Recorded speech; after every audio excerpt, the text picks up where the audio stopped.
కర్ణాటకలో 224 స్థానాలకి ఈ రోజు తీర్పు వెలువడబోతా ఉంది.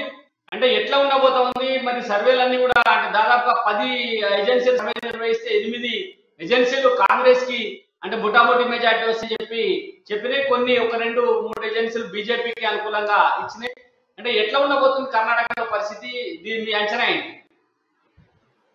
ప్రసాదరావు గారు, మీకు మనకు ప్యానెల్లో ఉన్న పెద్దలు కృష్ణమూర్తి గారికి నమస్కారం. సర్వేలన్నీ కూడా మీరు అన్నట్టు 10 సర్వేలు 8 సర్వేలు కాంగ్రెస్ కి అనుకూలంగా, 2 సర్వేలు ఏమో బీజేపీకి అనుకూలంగా ఉన్నాయి. కానీ సర్వేలన్నీ కూడా కేవలం 1-2% ఓట్ల తేడాతోనే చెప్తున్నాయి. అంటే 120 సీట్లు దాటి ఎవరికి వస్తాయనేది కూడా ఏ సర్వే చెప్పలేదు. ముఖ్యంగా 113 మ్యాజిక్ ఫిగర్. కర్ణాటక ప్రజలు ఒకసారి విలక్షణమైన తీర్పిస్తున్నారు. ముఖ్యంగా హంగు వైపే పోయిన 2018 నుంచి హంగు వైపే మొగ్గుతున్నారు. గతంలో చూసుకుంటే మనకి 38 ఏళ్లుగా గత 38 ఏళ్లుగా ఒకరు కాకపోతే ఇంకొకరు ఇవాళ ప్రభుత్వంలో ఉన్న వారిని మళ్ళీ గెలిపించడం లేదు. అట్లా 38 ఏళ్లుగా ట్రెండ్ కొనసాగుతుంది అక్కడ. అంటే ప్రస్తుతం చూసుకుంటే మళ్ళీ ప్రభుత్వం మారాలి కనుక బీజేపీ పోయి కాంగ్రెస్ రావాలి, ఈ రకంగా ట్రెండ్స్ ఉన్నాయని అనుకున్నాను. కానీ నా ఉద్దేశం ఏంటంటే హంగ్ అసెంబ్లీ వైపు పోతుందని నేను అనుకుంటున్నాను. ఎందుకంటే సర్వేలన్నీ కూడా ఎక్కువ 114 నుంచి 120 అన్నారు కాంగ్రెస్. అంటే 120 దాటి 121 ఏదో అన్నట్టుంది ఒక సర్వే. మిగతావి కూడా ఎవరు కూడా 120, 121 దాటుదని చెప్పలేదు. ఒకసారి మనం 2018 ఎన్నికల వైపు పోతే మనకు అర్థమవుతుంది ఈ సినారియో. 2018 ఎన్నికల్లో అత్యధిక ఓట్ షేర్ ఎవరికి వచ్చింది? కాంగ్రెస్ 38.4% వచ్చింది. కానీ 36% ఓట్లతోని ఉన్న బీజేపీ 104 సీట్లు గెలుచుకుంటే అంతకు 2% ఎక్కువ ఓట్లు గెలుచుకున్న ఓట్లు పొందిన కాంగ్రెస్ కేవలం 80 స్థానాలకి పరిమితమైంది. కేవలం 18% ఓట్లు మాత్రమే పొందిన జేడిఎస్ 39 స్థానాల్లో గెలిచింది. చూడండి, అంటే మనకి ఎఫ్పిటిపి అంటే ఫస్ట్ పాస్ ద పోస్ట్ ఎన్నికల విధానంలో ఇది దుర్మార్గమైన విషయం. ఎందుకంటే ఓట్ల శాతానికి సీట్లకు సంబంధం ఉండదు. దగ్గరగా చూపుతున్నాను, చాలా సార్లు 1-2% ఓట్ల తేడాతో పోయినసారి మనకు ఆంధ్రప్రదేశ్ ఎన్నికలు చూసి 2019 చూసుకుంటే టీడీపీకి వైసీపీకి కేవలం 2% ఓట్ల తేడా, 1.5-2% ఓట్ల తేడా. కానీ టీడీపీకి ఏమో 23 సీట్లతో పరిమితమైంది, మరి వైసీపీ 151 సీట్లు గెలుచుకుంది. అంటే ఈ ఓట్ల శాతానికి సీట్లకు ఎలాంటి సంబంధం లేకుండా ఎన్నికల ఫలితాలు వస్తుంటాయి. ఇది ఎఫ్పిటిపి అంటే గెలుపు గుర్రాలు నిలబెట్టడం, ఒకే చోట కేంద్రీకరించడం. అంతేందుకు మన హైదరాబాద్ పాదనగరం చూసుకుంటే ఎంఐఎం ఓట్లు అంతా కలిస్తే 2009లో లోక్సత్తాకు వచ్చిన ఓట్ల కంటే తక్కువ, ఉభయ కమ్యూనిస్ట్ పార్టీలు కానీ లేకపోతే ఎంఐఎం కానీ.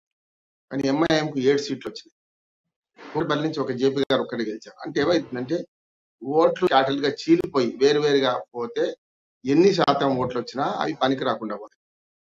ఉదాహరణకు ఒక నియోజకవర్గంలో 4%, ఓ నియోజకవర్గంలో 12% ఇట్లా వచ్చింది. ఇవన్నీ కలిపితే మరి 18% రావచ్చు, కానీ ఇవి గెలుపులు రావు. దీనివల్ల సరిగ్గా మనకు కర్ణాటక ఎన్నికల్లో అదే జరుగుతుంది. 2018లో నేను చెప్పినట్టు 38% వచ్చిన కాంగ్రెస్ కేవలం మరి 80 సీట్లకి పరిమితం కావడం, కేవలం అంతకు 2% ఓట్లు తక్కువ వచ్చిన మరి అది 104 సీట్లకు పెరగడం అనేది, బీజేపీ పెరగడం అనేది విచిత్రం. అట్లాగే గత 4 ఏళ్లలో కూడా ఈ ఎన్నికల మీద ప్రభావాలు 4 పడ్డాయి ప్రసాద్.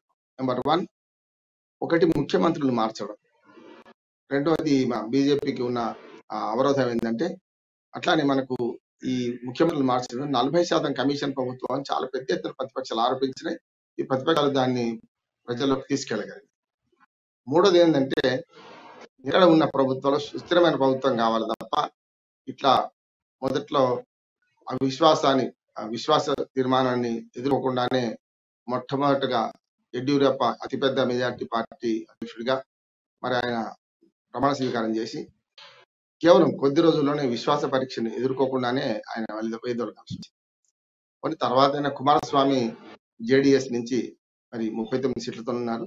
కాంగ్రెస్ జేడిఎస్ పొత్తు కేవలం సంవత్సరం లోపే పటాపంచలైపోయింది. మళ్ళీ యడ్యూరప్ప రెండోసారి ముఖ్యమంత్రిగా ప్రమాణ స్వీకారం చేశారు పార్టీల ఫిరాయింపుల ద్వారా. ఆయన కూడా 1 సంవత్సరం కన్నా మించి ఉండకుండా మళ్ళీ బసవరాజు బొమ్మాయి 2021 నుంచి కొనసాగుతున్నారు. అంటే ఏమైందంటే ఈ 1వ కృష్ణుడు, 2వ కృష్ణుడు, 3వ కృష్ణుడు లాగా 5 ఏళ్లలో 4 ముఖ్యమంత్రులు మారారు. అంటే బసవరాజు బొమ్మాయి చివరి ముఖ్యమంత్రి అయితే ఇప్పుడు దీనిలో మొదలు యడ్యూరప్ప 2 సార్లు చేశారు కనుక 4 ముఖ్యమంత్రులు మారినట్లు లెక్క. కనుక ఇట్లా చూసుకుంటే ఈ అస్థిరమైన ప్రభుత్వం ఎన్ని రోజులు ఉండాలని ఒకటి ఉన్నది. రెండోది కర్ణాటక ఓటర్లు విలక్షణమైన తీర్పు ఏంటంటే ఒకరిని ఒకసారి గెలిపిస్తే మళ్ళీ గెలిపించారు. 35 ఏళ్ళుగా అది కొనసాగుతుంది కనుక ఈ ఎన్నికల ఆటలో మరి ఈసారి అదే ట్రెండ్ కొనసాగితే కాసి గెలవాలి. కానీ కాంగ్రెస్ 113 సీట్ల మ్యాజిక్ ఫిగర్ సాధించుకుంటుందా, సాధించుకుంటే ఎట్లా ఉంటుంది దాని మీద అనేకమైన విశ్లేషణ. అందులో ప్రధానంగా అన్ని సభ్యులు కూడా ఆల్మోస్ట్ 120-121 పరిమితం కావడం వల్ల అసెంబ్లీ ఏర్పడుద్దాం అనుకుంటున్నాం. ఇందులో సందర్భ సడమేలాగా మనకు జేడీఎస్ అధ్యక్షుడు కుమారస్వామి ఇప్పటికే పాచికలాట మొదలు పెట్టారు. ఏ పార్టీకి తక్కువ మెజార్టీ వచ్చినా, ఏ పార్టీకి తక్కువ సీట్లు వచ్చినా మరి వారి వెంబడి ఉండి ప్రభుత్వంలో భాగస్వామి కాదలుచుకున్నారు. ఎందుకంటే వారికి బీజేపీ అయినా ఒకటే సమానమే, కాంగ్రెస్ అయినా ఒకటే. కనుక అధికారం కోసం గతంలో ముఖ్యమంత్రి పదవి తీసుకున్నారు ఆయన 39 సీట్లతో. అసలు అతి తక్కువ సీట్లున్న పార్టీకి ముఖ్యమంత్రి పదవి ఇవ్వడం అనేది విచిత్రం. అట్లా ఈసారి కూడా మరి జేడీఎస్ అంత ప్రభావం చూపెట్టకపోవచ్చు. పోయినసారి 39 సీట్లకు పరిమితమైన జేడీఎస్ 39 సీట్లు వచ్చిన జేడీఎస్ కి ఈసారి 20-22కే పరిమితం అవుతాయని అందరూ అంటున్నారు. ఇదే చూడాలి. అతి త్వరలో అంటే కొద్ది గంటల్లో ఫలితాలు తెలబోతున్నాయి. ఇప్పటిదాకా ఆశల పాలేకిలో అభ్యర్థులు, ఊహల ఉయ్యాలలో కార్యకర్తలు ఉన్నారు. అతి త్వరలో ఇప్పుడు ఎన్నిక లెక్కింపు మొదలైంది. ఇప్పటికే మొదలు పోస్టల్ బ్యాలెట్ లెక్క పెడతారు. ఆ తర్వాత మిగతా లెక్కింపు పూర్తవుతుంది.